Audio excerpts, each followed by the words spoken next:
Debati nisi pa pritur, pa paralajmërim, si një shkëndij që bie mbi benzinë. Limi ishte i tensionuar, zëri i tij i ngritur, i ashpër, i mbushur me nerv dhe mllef që kishte kohë që i zjente brenda. Alba e pa në sy dhe e kuptoi menjëherë që kjo nuk do të ishte një bisedë e zakonshme, por një përplasje e rëndë nga ato që lën shenja. Ti nuk je ajo që shtiresh, i tha Limi, duke bërë një hap përpara. Dhe po ta them troç, ti je më kurv se Dolce. Fjala ra sigur. Alba u shtang për një moment, jo sepse nuk e kishte dëgjuar, por sepse e ndjeu peshën e saj. Nuk ishte thjesht fyerje. Ishte një përpjekje për ta ulur, për ta thyer, për ta nxjerrë nga kontrolli. Ajo mori frym thellë, por sytë e saj u mbushën me zemërim, si guxon. Iu përgjigj Alba. Si guxon të më flasësh kështu? Por Limi nuk u ndal. Ishte futur në një spiral ku çdo fjalë nxirrte një tjetër, më të rëndë, më të pamëshirshme. Po ta them siç e mendoj. Ti bën sikur je ndryshe, sikur je më e pastër, më e drejtë. Por në fund të ditës ti luan lojra njësoj. Madje më keq. Ai u kthye për një çast dhe shtoi, sikur donte ta thellonte plagën, edhe Dolce është kurv. Madje më kurv se ti, por të paktën ajo nuk shtiret. Ajo e di çfarë është dhe e pranon.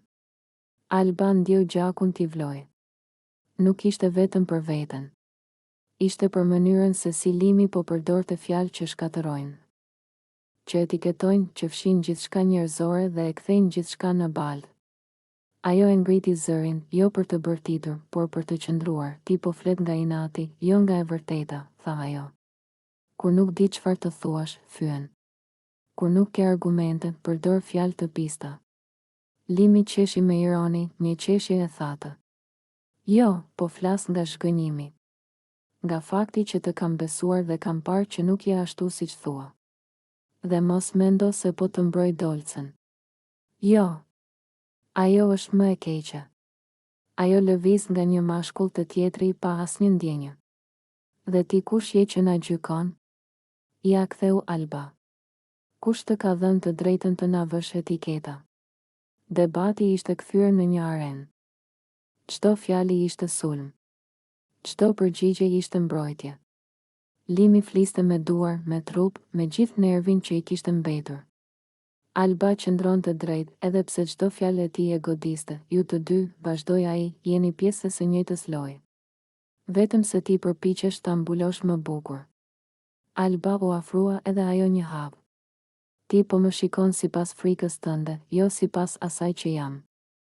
Dhe nëse për ty çdo grua që nuk bindet quhet kurv, atëherë problemi nuk jam unë, je ti. Heshtja ra për një moment, e rëndë dhe e tensionuar. Asnjëri nuk po tërhiqej. Fjalët kishin dalë dhe tani nuk mund të ktheheshin më pas. Debati kishte kaluar çdo kufi dhe ajo që mbeti ishte vetëm ndjesia e hidhur e një përplasjeje ku askush nuk fitoi. Por të gjithë humbën diçka.